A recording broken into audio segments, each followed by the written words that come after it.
कहानियों के रंग, प्रथम बुक्स और दिल्ली स्टोरी टेलर्स नेटवर्क के संग। हेलो, मैं वैलेंटीना त्रिवेदी हूँ, दिल्ली स्टोरी टेलर्स नेटवर्क की एक स्टोरी टेलर। और आज आपको सुनाने के लिए मैंने ये कहानी चुनी है, श्रृंगेरी श्रीनिवास ने हंसना सीखा। ये कहानी पढ़ने में मुझे बहुत मज़ा आया। इसको लिखा है रोहिणी नीलांकनी ने और चित्रांकन किया है एंजी और उपेश ने। हिंदी अनुवाद किया है राजेश खर ने। श्रृंगेरी श्रीनिवास एक अच्छा किसान था। वह बेहतरीन केले उगाता था, जिससे बड़ा अच्छा केले का हलवा बनता था। लेकिन उसके तेवर बहुत डरावने थे। जब वह गुस्से में होता, उसका माथा लकीरों से भर जाता, उसकी नाक लाल हो जाती और उसकी आंखें सिकुड़कर पैनी हो जाती। जब श्रृंगेरी श्रीनिवास को गुस्सा आता, तब सब उससे दूर भागते। उसकी पत्नी, उसके बच्चे, उसके दोस्त सभी छुपने की कोशिश करते। उसकी गाय और कुत्ते भी भाग खड़े होते। जब श्रृंगेरी गुस्से में होता तो खेत से कौवे भी उड़ जाते थे। ये हैं सब लोग भागते हुए। श्रृंगेरी श्रीनिवास अक्सर गुस्से में होता था। उसे गुस्सा आता अगर फसल अच्छी नहीं हुई तो, अगर नाई के पास उसके लंबे बाल काटने का समय ना हो तो, जब टीवी ठीक से ना चले तो, वगैरह वगैरह। एक दिन श्रृंगेरी श्रीनिवास खेत में अपने केलों की फसल को देखने निकला। पहले ही से वो कुछ उखड़ा हुआ था। क्यों? कौन जाने क्यों? वह तेजी से सबसे बड़े केले के पेड़ के पास पहुंचा। सुंदर केलों का बड़ा सा गुच्छा लटक रहा था। बस थोड़े ही दिनों में वह इनसे अपना मशहूर हलवा बनाएगा। उसके तेवर बदले, वो मुस्कुराने लगा।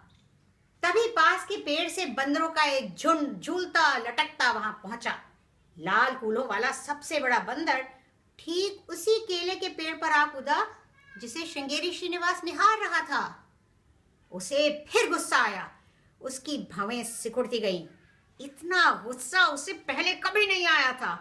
सिर से पांव तक गुस्से में भर गया श्रृंगेरी। वह बंदर, जो खुद भी काफी गुस्सैल था, हैरान हो गया।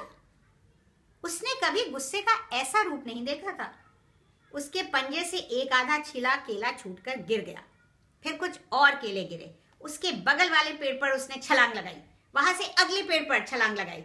इस तरह वो उस गुस्सैल चेहरे से बचना चाहता था। श्रृंगेरी श्रीनिवास ने उसे एक पेड़ से दूसरे पेड़ पर छलांगे लगाते हुए देखा और वो बंदर के पीछे भागा। उसे बंदर को मजा चखाना था। ये है श्रृंगेरी श्रीनिवास, बंदर का पीछा करते हुए, एक गुस्सैल बंदर का पीछा करते हुए। रास्ते में केले के छिलके पर वह फिसल गया, फस करके नीचे गिरा और उसकी चप्पल कीचड़ में धंस गई। श्रृंगेरी श्रीनिवास उठ खड़ा हुआ और फिर बंदर के पीछे भागा। सर्र से फिर फिसला। अब की बार मुंह के बल गिरा। बेचारा श्रृंगेरी श्रीनिवास। इसी तरह से वह उठकर बैठा। उसका चेहरा पत्तों और कीचड़ से सना हुआ था। अब जब तक उसने ऊपर देखा, सब बंदर भाग चुके थे। श्रृंगेरी श्रीनिवास ने अपनी ओर देखा। उसका कुर्ता मिट्टी से सना था। उसके हाथ कीचड़ से भरे हुए थे और उनपे खरोंचे भी लग गई थी। वो पूरा कीचड़ से लथपथ था। अचानक उसने पाया कि वो बड़ा अजीब दिख रहा था। मशहूर किसान श्रृंगेरी श्रीनिवास अब अकेले यहाँ पत्तों के ढेर पर केलों और कीचड़ की होली खेल रहा था। और श्रृंगेरी श्रीनिवास को ये मजेदार नजारा देखकर हंसी आ गई। पहले वो धीमे से हंसा, फिर जरा जोर से खुलकर। जितना वो हंसता, उतना ही और हंसना चाहता। उसकी हंसी बढ़ती गई और बढ़ी और ज्यादा बढ़ी।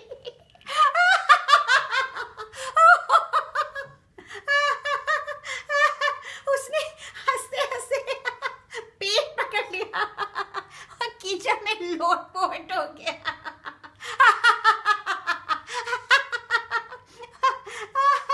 आंखों से आंसू निकल आए। उसकी हंसी इतनी मीठी थी कि आसपास के पक्षी सुनने आ गए। हंसी इतनी जोर की थी कि बंदर भी सुनने लौट आए। हंसी इतनी मजेदार थी कि बहुत से बच्चे वहां आ पहुंचे।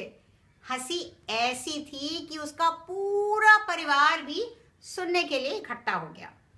श्रृंगेरी श्रीनिवास इतना हंसा कि सब हंसने लगे। पक्षी चहचहाए, कौवे काव काव करने लगे, बंदरों ने शोर मचाया, बच्चों की भी हंसी फूट पड़ी। केले के पेड़ लहलहाने लगे, दुकान में बैठा नाई मुस्काया, दर्जी हंस पड़ा। यहाँ तक कि दूर गुफा में सोए हुए बाघ की भी बाछें खिल गईं।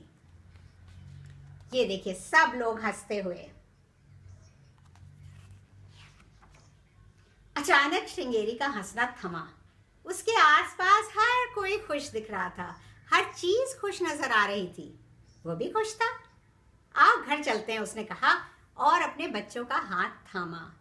श्रृंगेरी श्रीनिवास को अब भी कभी कभी गुस्सा आता है, लेकिन अब उसे हंसना अच्छा लगता है और उसकी मुस्कान शहर में सबसे बड़ी मुस्कान होती है। तो आशा है आपको ये कहानी मजेदार लगी होगी। ऐसी ही और मजेदार कहानियों के साथ फिर मुलाकात होगी।